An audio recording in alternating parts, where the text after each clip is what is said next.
Well, 50 years ago today, astronauts were launched to the moon for the last time in NASA's Apollo 17 mission. But why haven't we gone back? Well, joining me is a man who knows everything about the universe, the astrophysicist, author of the new book Starry Messenger, Cosmic Perspectives on Civilization, the great Neil deGrasse Tyson rejoins me. Neil, and what a wonderful waistcoat, if I may start with that. Oh, thank you. I don't want to show off or anything, but... Now, look, why have we not gone back to the moon? Across the pond, we call it a vest. I bet. Well, it's a lovely vest. Across the pond, we call it a vest. Why have we not gone back to the moon in 50 years? I have my own reasons for thinking so. I'm happy to share them with you. When we first went to the moon, we have to remind ourselves why. All right? There's been a lot of cleansing of the memory of the motivator, of what motivated us to do it in the first place. It was in response, it was reactive to the Soviet Union. They beat us in practically every space metric that mattered over that time. They had the first satellite, the first mammal, which was Laika the dog, the first human. They had the first woman, the first dark-skinned person. It was a black Cuban. Remember, Cuba was, of course, part of the Soviet Empire, or friends with them. And so they had so many firsts that we didn't, that we said, all right, what are we gonna do? Let's go to the moon. And so by the time we got to the moon and realized Russia actually isn't headed there, it took some of the steam out of sort of the militaristic motivations that got us there in the first place. Allow me to remind you that this Apollo 17 was the first mission to the moon to have a scientist on it. And by the way, it was the last mission to the moon. Right. So we tell ourselves we're explorers, discoverers, and it was really about flexing muscle on a geopolitical Well, now there's a kind of landscape. counter narrative to that exploring aspect. Because I remember when I was a kid watching these rockets go off from Cape Canaveral and feeling so enthralled, and the world used to watch these things. And now it seems like we've gone backwards, a bit like air travel. Air travel on Concorde used to be London to New York in 2 hours, 58 minutes. Now it takes twice as long. I don't understand how have we gone backwards in these things. Prince William, though, criticised space tourism and travel. He said this. The idea that this space race is on at the moment, we've seen everyone trying to get space tourism going. It's the idea that we need some of the world's greatest brains and minds fixed on trying to repair this planet, not trying to find the next place to go and live. What do you make of that, Neil? You know, the argument that we've got climate change, we've got real pressing problems here, therefore we should suspend all exploration off the planet until we save this one. Yeah, I don't like bad-mouthing royals. But if you allow me a moment to do so, let's go back 30,000 years. Let's go back 30,000 years. We're all living in a cave. And you have the cave elders, the wise elders in the back. And then you have some young whippersnapper youngins who they peer out the cave door. This cave door has hinges, apparently, in my example. But they move the rock and they look out and they see mountains and valleys and streams and trees with fruit on them. And they go to the cave elders and say, we'd like to go explore.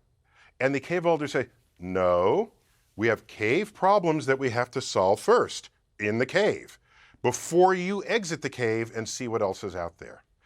That's what people sound like to me when they say, we have problems on Earth, let's solve them first before we go outside of the Earth, without recognizing that, by the way, your smartphone can find grandma's house in traffic because of a system of satellites launched into space. You have full active video tracking of hurricanes and storms and tsunamis, okay, from images taken from space. So to say space is something other than what you should care about, just move back to the cave, because that's kind of where you belong. How important is somebody like Elon Musk with SpaceX, particularly with the satellites, of course, which have been used, for example, in Ukraine to help them in this war against Russia? What do you think of Musk and what he's doing in this area? Yeah, so Musk, I think one of the biggest contributions he's making is he's trying to drive down the cost of access to space. That's sort of a slightly buried objective here. Buried, not that anyone's purposefully burying it, they're just not noticing that this is an important driver. Because if you can take down the cost, then other kinds of activities can then unfold in space, such as space tourism. By the way, let's think about it. I don't know the future. I don't have a crystal ball, but I can imagine a future where space tourism is routine. It becomes commoditized, and you save up a few vacation paychecks, and that'll get you into space. You know people will line up and want to do that. And there's nothing like seeing Earth from space. It is not the color-coded countries that were drawn on your schoolroom globe. You see Earth as nature had intended you to see, with oceans and lands and clouds. That can change you just by being a tourist in space. So no, I'm not with the people who are saying, don't do that, let's stick to Earth. Yeah, I completely agree. And if you use that kind of logic, you never do anything, because there's always something more important that stops you doing something fun. You made some predictions on American television very recently about what would happen by 2050. Two of them I thought were quite likely. Self-driving electric vehicles, yep, I think we're going to get that, pretty well are. A visiting alien to Earth, yep, I think that's highly likely by 2050. But the second one, or the third one on this list, humans will have the ability to regenerate their limbs. That was a real little eye-popper for me.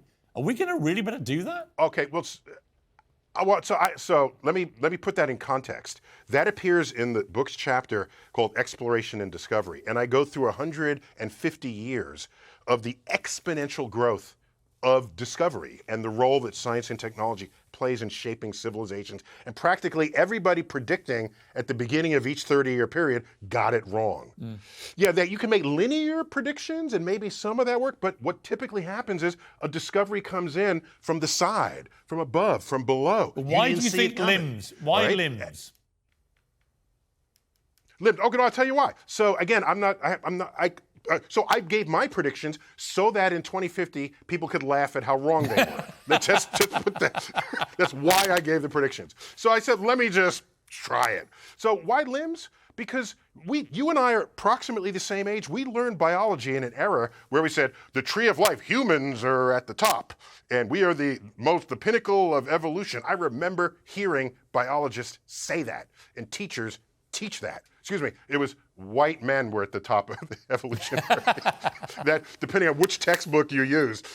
And I think to myself, suppose, this is what a cosmic perspective does to you, suppose some other animal made that same chart. If newts made that chart, they would say, we're at the top because we can regenerate limbs. And they would pity humans on the evolutionary scale because we can't. All right, Neil. Eagles would say, we're at the top. I get it. So okay? we've got 20 seconds left. All I'm saying is that 20 seconds. I'm just saying because regenerating limbs exists in the genome of other animals, and we're all related genetically. Okay? All animals on Earth have common DNA. So take a snip of that, tuck it in us, bada bing, line up the veterans first. I'm going to get you back on in 2050 to see if you're right about this. But Neil, we've run out of time. I could talk to you all night. Thank you. You're always fantastic.